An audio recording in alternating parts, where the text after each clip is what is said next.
we've already seen one blockbuster trade take place between the Carolina Panthers and the Chicago Bears, with the Bears moving down to pick number 9, and the Carolina Panthers grabbing the number 1 pick in the draft, of course, to select none other than a quarterback. So what other trades could potentially happen between franchises in about 3 weeks? Let's take a look. What's up? It's your boy Cintron. Come back with another analysis / news video. And I kid you not, that's my real name. I could redo that intro, but I'm not going to do it because it was too fire. All right, anyways, let's get into the 2023 NFL Draft. 5 round 1 trades that would make sense. So let's see what Chad Ruger, I like a lot of his content. He's actually very balanced and very spot on with a lot of his analysis, more so than the big names. It just goes to show you a guy that does his research and loves what he does, blends it together. Excellent work. All right, like I said, the Panthers have already done that, and they added in DJ Moore. So Bears made out like bandits, B&B.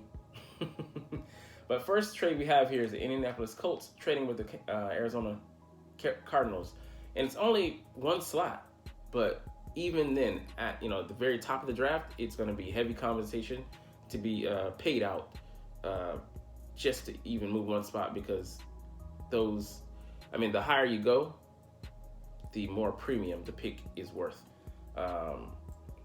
So let's see, the Colts get the number 3 pick, and why would you do that when you're gonna get one of the that I would just show that they're really in the market to draft one of these top 3, and that says a lot. Even if Bryce Young is gone, and even if CJ Stroud is gone, that if they're willing to make that move, because I think those two go back to back, and it will really get to see where the Indianapolis Colts, where their mind is, whether it's on this year, or if they're really thinking that they can draft a quarterback next year. Because I really think ideally they should just wait a year. And I know you're saying oh man, we have a chance, but if you draft Richardson and he's not the guy, if you miss on this projection, it's going to set your franchise back a couple of years. It's not as bad as it would have been in the pre-2006 when these bloated contracts were given out to rookies to start off with coming into the league.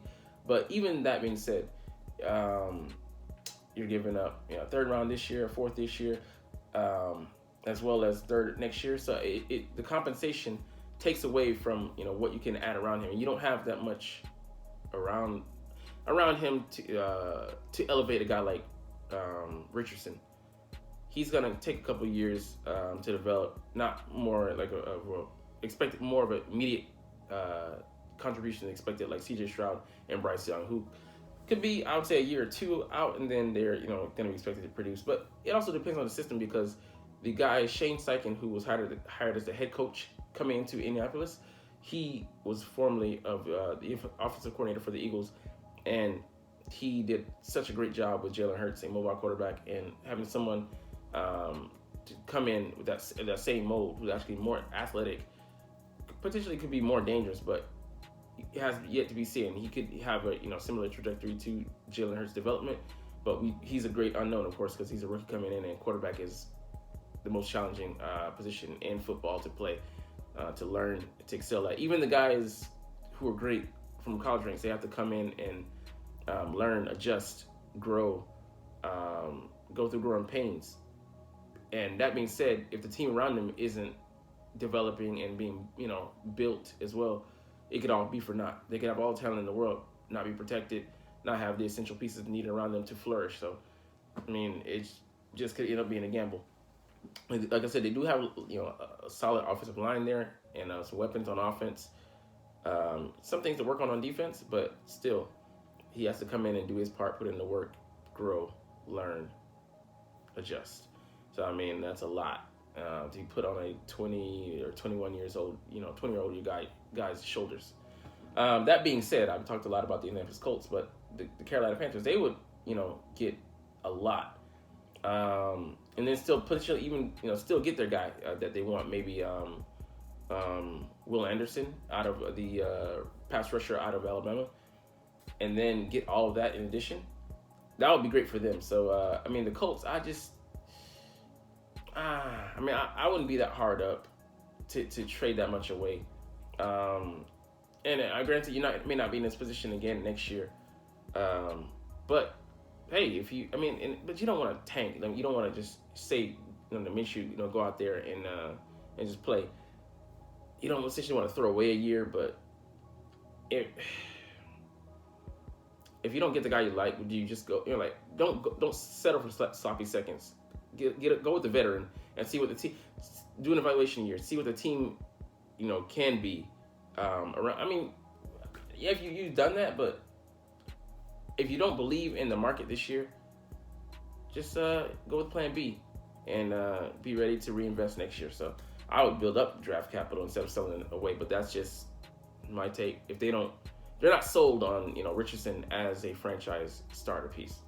But it could be very interesting, man. Even though it's just one slot, it can mean all the world difference for compensation, as well as giving away compensation for both teams. All right, the Minnesota Vikings trading with the Philadelphia Eagles here. So the Vikings will receive the number 10 pick.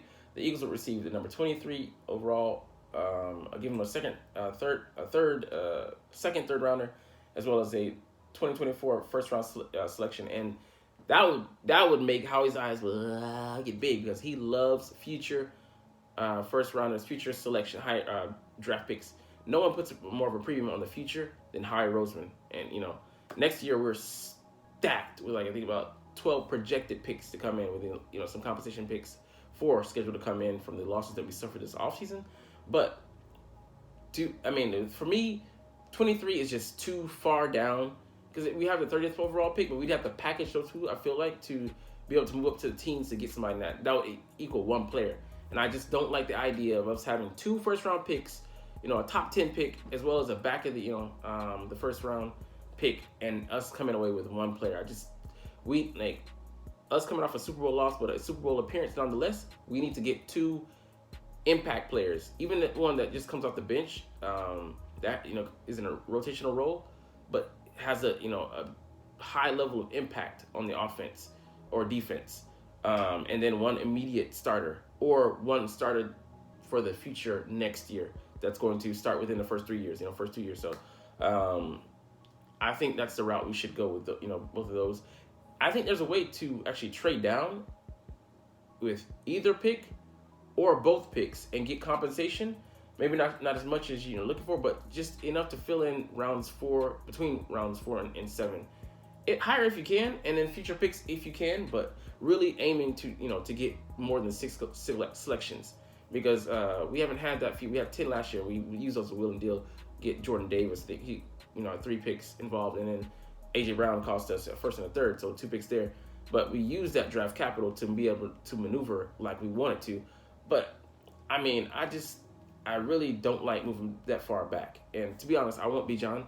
Even if we're not realistically going to draft him, hey, a man can dream, right? And I'm going to do a video later, later this offseason, I don't know, this week, next week, whatever, but highlighting an Angry Man style, why he makes sense. But like I said, that's another video. We're in the middle of a mock draft here. Or not mock draft, sorry, trade scenarios. But it just makes sense, man. I'm got B John on the brain. B&B again. Bars. B&B. But anyways, big baller brain. Yeah, I'm done fucking around. But I just think that it's too far back, and it would put us out of position. Even if we don't go B John, we want some of those offensive linemen, a shot at some of them, a shot. D linemen. I think Nolan Smith might target him or something like. I think that would put us out of position to draft one of those guys, and Van Ness, and even some of the second tier guys. Brian Breesy probably might be available in this scenario, but we want a chance to get a premium guy, and with top 10 selection, you're getting one of those. You have a surefire shot at one of the blue chip, a handful of the blue chip talent. Why not take a swing at it? And then for me, the perfect scenario would be trading back to 14, 15, that sweet spot range where you're about to run out of some of the blue chip talent, or most of the blue chip talent, premium blue chip talent, and run into some of the the good, solid, excellent red chippers, but if you have a chance to get one of those blue chip guys, I think like Bucky Brooks broke it down. You should have like a handful, like 10 to 50. Is it? I think no less than 10 blue chip guys on your roster. Guys who are top 10, potentially. I don't know. I think maybe the top 5 of their position. Between the top, it could be top 5 or top 10. I don't remember, but at their position on your team, and we had a lot of those guys last year, which propelled us to the Super Bowl. We're just OP on the talent, but too bad we didn't have to coach in the match. Keep getting. Anyways, yeah, I mean, this is an interesting trade. The Vikings are obviously looking for like a future passer. Could they go with Will Levis at 10 overall? I mean, would he be gone by this point? Could we see 4 of the quarterbacks drafted in the top 10 by pick 9? I mean, very well could be with this draft very top heavy on the quarterback talent, but it'll be interesting. There'll be a sign of things to come and how things unfold. A lot of guys that are they're gonna drop by no fault of their own, but that'll be a comeuppance, a huge shot in the arm for other teams, just naturally occurring. But because some positions, some guys get elevated, naturally some guys are gonna drop, and that's just the way the cookie crumbles. And some people are gonna make out like bandits by no decision making of their own, just by the luck of the draw. All right, here next, the Buffalo Bills trading with the Seahawks. So the Buffalo Bills get the number 20 overall pick. The Seahawks get the 27th, third round, 91st overall pick, and a 5th rounder. So Buffalo doesn't want to miss out on talent. They missed out on Trent McDuffie last year. The Chiefs skipped ahead of them and got him, and they don't want to sit on their laurels. So they got a corner, Kyer Elam. What do you call it? They made moves to get him, but I mean they have a lot of. I don't see them doing this just for the reason of like they have so many positions to fill. Like they have linebacker here, Tremaine Edmonds went out to the Bears, signed a huge contract with them. They could go in defensive line. They could go Bijan. They could go receiver to continue building on that awesome core they have there. Tight end to upgrade that position. So I mean, with them having needs and also like I don't say luxury picks. I hate that phrasing, that word, luxury in the NFL. But they could bolster some other positions, create future depth, as well as in the rich becoming richer. Their receiving core is decent. Just making an all-star. Like, you want to give Josh Allen as much as possible to work with. So why not add there? I think they could still have a good selection of talent to choose from there. Receiver, tight ends will be available, linebackers will be available. So I think everything that, if they ask you, sure, why not? That's the only reason I can see, like, if someone asked them to do this, and I don't see the Bill. I see it being the other way around. I don't see why the Bills would want to skip up. The Seattle Seahawks, they love trading back. Their GM loves getting future picks. They didn't even make a first round pick in, I think, what is 2019 or 2018, one of those years. So they'll be happy to get this compensation. And a lot of good guys are gonna be falling in fluctuation depending on the trade market. The draft market for that day. All right, the Kansas City Chiefs here trading with the New York Giants. So the Chiefs received the 25th overall pick. They give their 31st, the last pick in the round because Dolphins tampering, and their third round pick, 95th pick overall.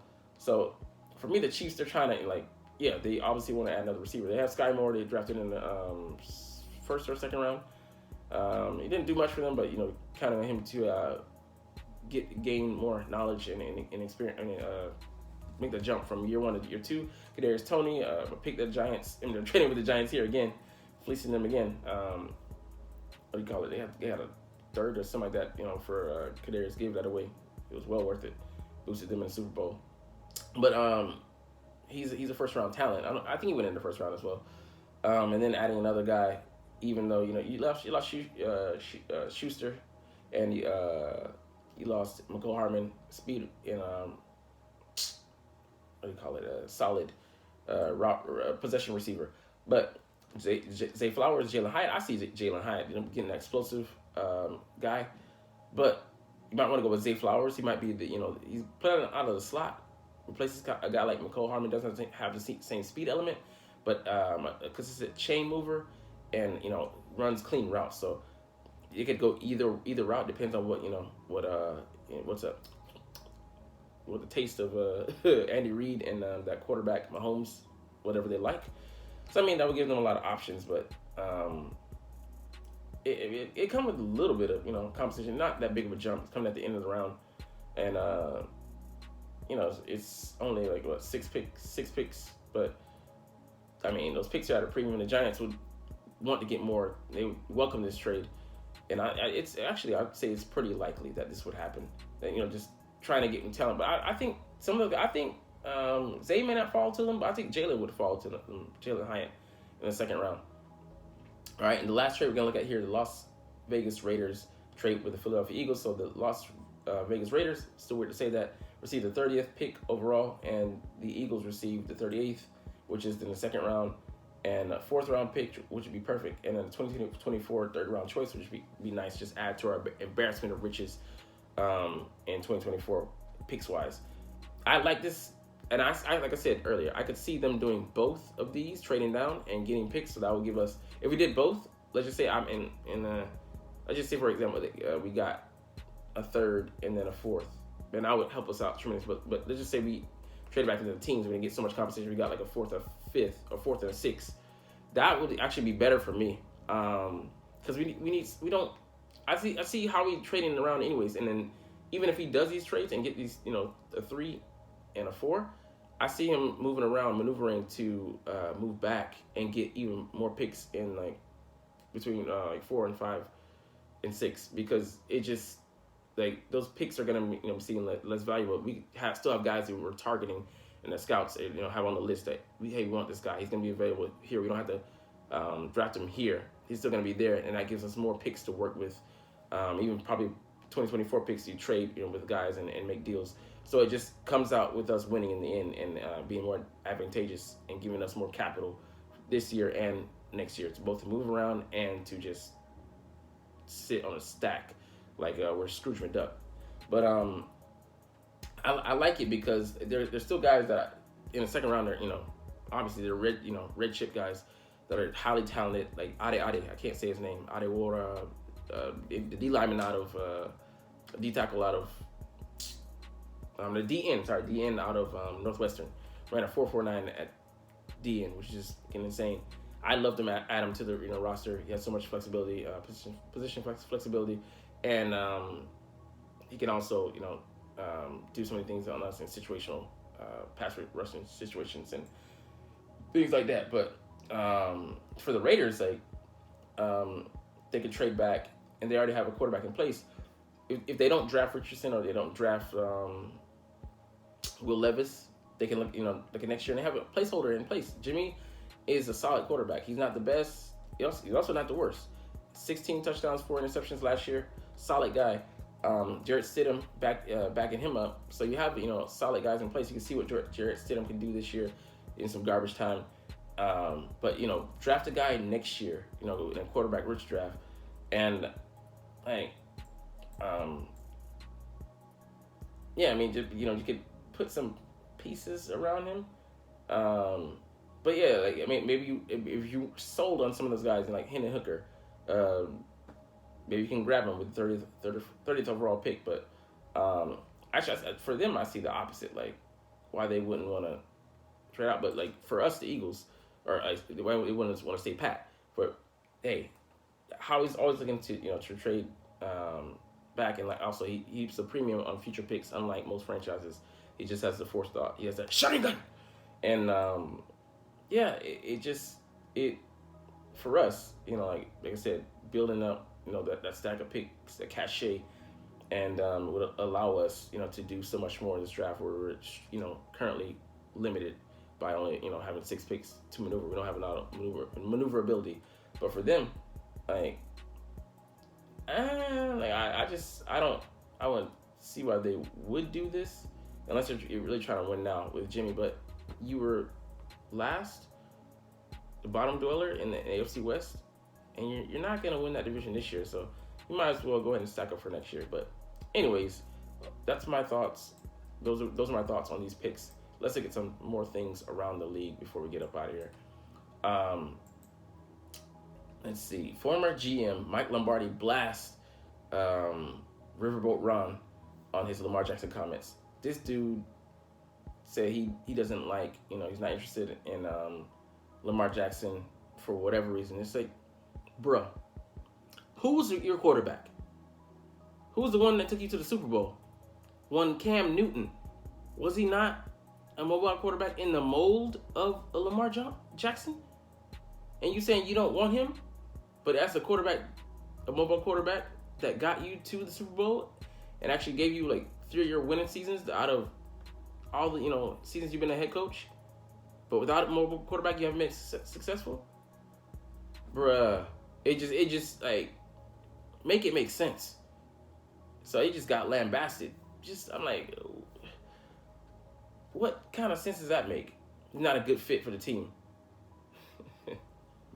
Some people just don't need the spotlight, man. Just shut up and do your job. Just coach, because you're putting your foot in your mouth. Don't speak on. I mean, I almost said don't speak on you don't know, but you should know that. Like I'm nobody, just an average Joe, and I know this shit. Like, what connection weren't you seeing? All right, anyways, back to the regular NFL stuff.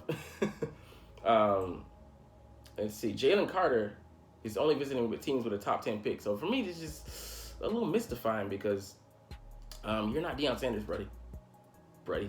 You're buddy and fellow. You're not guaranteed to go in a top 10.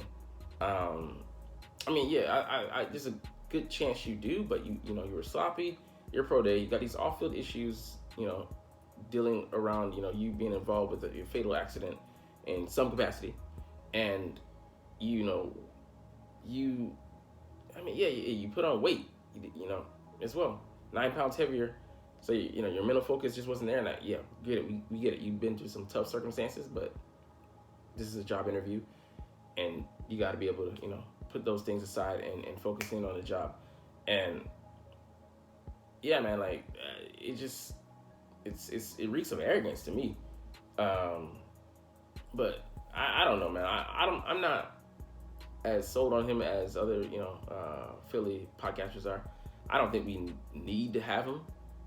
If he's there, okay, maybe you pick him up. But I think there's other routes we could go. And then he's coming in. He'd be number 5 on the depth chart, but in the following year he would be like. I mean, he would be a starter, but I mean, I'm just unsure what we're getting. And they have 2 of his teammates in the building, so we could talk to them and whatnot. So, but I don't know. I feel like it's just arrogant for him to say like I'm not going with this team. Like if you knew that you were going like top 5, whatever, cool. Like Deion came in and said like they told him like to show him what they got on the playbook or whatever. He gave him a playbook. This thing, he's like, "What pick y'all picking at? I ain't gonna be around when y'all picking." And walked out. Like, just a man knowing his value, and he went. I think was it number 6 and number 7 overall to Atlanta. So just goes to show you like that situation. Why not, bro? But for you, you're actually going in the opposite direction. He was more like this. So, I mean, that's just a little mystifying. But, hey, I'm not your agent, so I'm not Drew Rosenhaus. I mean, he's a good agent, but he has had some missteps in the past. But let's see. Matt LaFleur, the Packers head coach, wants to add receivers for Jordan Love. Why not? If you're going to give this guy, a shot at being a king in Green Bay, why not surround him with talent and, make his job easier? What better way than to put, supreme talent around him? You drafted Christian Watson in the first round, 4'3" guy, 6'4", good size, speed demon. Continue adding to that, Dobbs, this guy, slot guy. Other guys you might have there, like, but continue to round out that receiving core. just make it, make it easy for Jordan Love, so that he can come in and be successful. He doesn't have any reasons to struggle. You have a good core around him supporting him. So I mean, that just makes too much sense. But anyways, that's where we're gonna stop today. Longer video. But you're not even watching though, so it's all good. But as always, it's fly Eagles fly, and let's motherfucking go. Like, comment, share, subscribe. Thanks for watching. Check me out at Cintron, Cintron Anime, Cintron Life, or Cintron Laughs, or other social media.